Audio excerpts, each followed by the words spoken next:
প্রিয় দর্শক, স্বাগত জানাচ্ছি সারাদিনের সংবাদে প্রতিদিনের আয়োজন রাত 11টার শীর্ষ সংবাদে। সারা বিশ্বের গুরুত্বপূর্ণ সব সংবাদের শিরোনাম জেনে নিন শুরুতেই। বাংলাদেশের মানুষের স্বার্থে জাতীয় সংলাপ করতে প্রস্তুত জাতিসংঘ। ব্যর্থ হল পিনাকির উস্কানি, সিপিবি অফিস ভাঙায় সাড়া দেয়নি জনতা।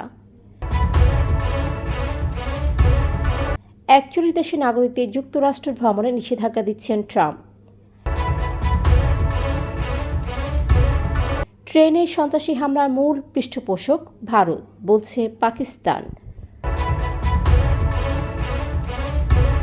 সভা ডেকে ঘুষের হার নির্ধারণ করল শরীয়তপুর জেলা আইনজীবী সমিতি। যুক্তরাষ্ট্রের 51তম অঙ্গরাজ্যের ধারণাকে পাগলামি বললেন কানাডার নতুন প্রধানমন্ত্রী।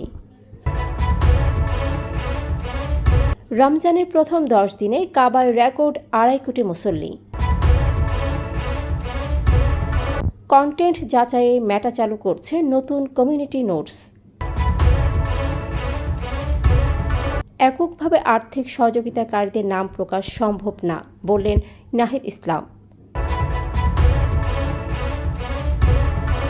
দেশি কাপড়ে made in India tag, Selim Panjabi ও পরিস্থানকে জরিমানা। প্রিয় দর্শক, এবারে জেনে নিন বিস্তারিত। ফ্যাশন ব্র্যান্ড মানে আর্ট।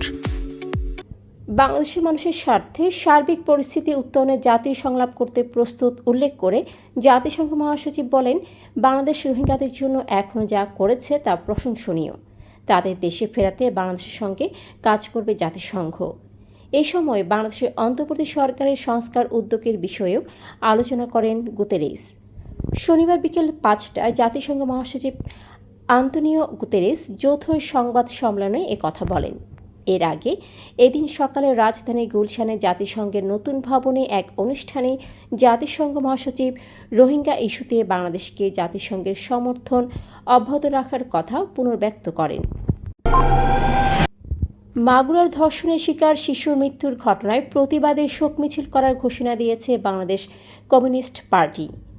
সিপিবির সাধারণ সম্পাদক রুহিন হোসেন প্রিন্স শনিবার সাংবাদিকদের বলেন, মাগুরায় ধর্ষণের শিকার শিশুটির মর্মান্তিক মৃত্যুর ঘটনায় শোক দিবস ঘোষণা করা হয়েছে এবং কালো পতাকা উত্তোলন করা হয়েছে। একই দিন বামপন্থী 8টি সংগঠন হত্যা ও ধর্ষণের বিচার এবং স্বরাষ্ট্র উপদেষ্টার অপসারণের দাবিতে গণমিছিলের পরিকল্পনা স্থগিত করে সংক্ষিপ্ত সমাবেশ করে। পিনাকি ভট্টাচার্য সিপিবি অফিস ঘেরাও করার ডাক দিলেও সিপিবি অফিসে কোনো বিশৃঙ্খলা হয়নি এবং বাড়তি পুলিশ মোতায়েন করা হয়। মার্কিন প্রেসিডেন্ট ডোনাল্ড ট্রাম্পের প্রশাসন আফগানিস্তান, মিয়ানমার, পাকিস্তান সহ 41 দেশের নাগরিকদের ভ্রমণে বিধিনিষেধ আরোপের পরিকল্পনা করছে। একটি নথির বরাত দিয়ে রয়টার্স জানিয়েছে, 3টি গ্রুপে ভাগ করা 41 দেশের মধ্যে প্রথম গ্রুপে আফগানিস্তান, ইরান, কিউবা ও উত্তর কোরিয়া রয়েছে, যাদের জন্য ভিসা নিষেধাজ্ঞা আসতে পারে। দ্বিতীয় গ্রুপে এরিত্রিয়া, হাইতি, লাওস, মিয়ানমার ও দক্ষিণ সুদান আছে, যেখানে আংশিক নিষেধাজ্ঞা থাকতে পারে। শেষ গ্রুপে বেলারুশ, পাকিস্তান ও তুর্কমেনিস্তানের মতো দেশগুলো রয়েছে, যাদের নিরাপত্তা তথ্যের ঘাটতি পূরণ না করলে আংশিক নিষেধাজ্ঞা দেওয়া হতে পারে। পাকিস্তানের সেনাবাহিনীর আইএসপিআর মহাপরিচালক লেফটেন্যান্ট জেনারেল আহমেদ শরীফ চৌধুরী গত সপ্তাহে বেলুচিস্তানের জাফর এক্সপ্রেস ট্রেনের সন্ত্রাসী হামলার মূল পৃষ্ঠপোষক হিসেবে ভারতকে অভিযুক্ত করেছেন। তিনি বলেন, বেলুচিস্তানের সন্ত্রাসী কর্মকাণ্ডে ভারতই মূল পৃষ্ঠপোষক।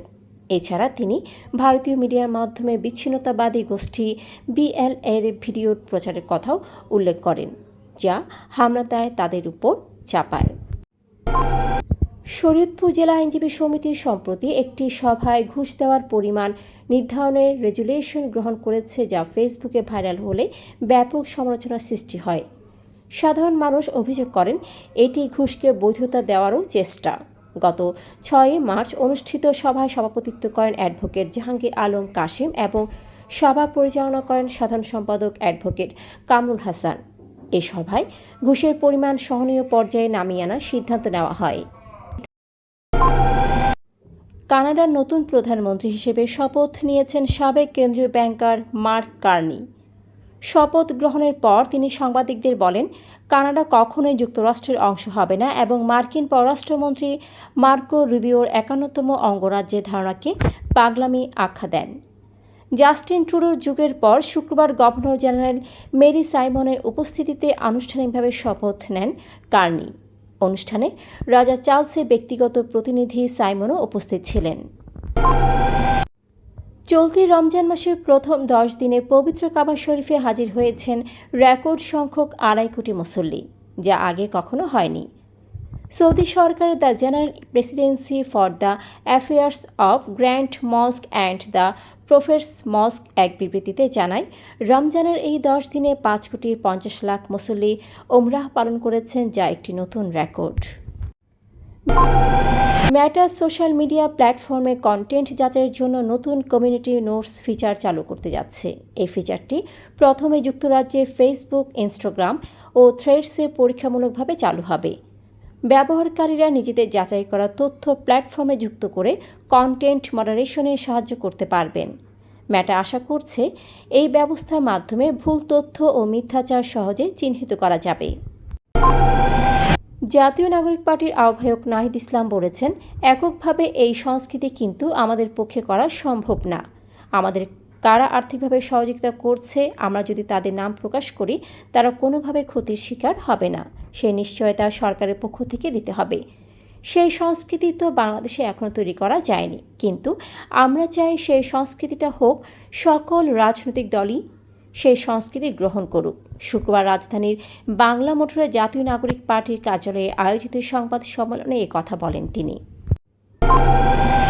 চট্টগ্রামের রিয়াজউদ্দিন বাজারে সেলিম পাঞ্জাবি ও পরিস্থান নামে দুটি প্রতিষ্ঠানকে দেশীয় কাপড়ে মেড ইন ইন্ডিয়া ট্যাগ বসিয়ে অতিরিক্ত মূল্য নেওয়ার অভিযোগে মোট ৩ লাখ টাকা জরিমানা করা হয়েছে।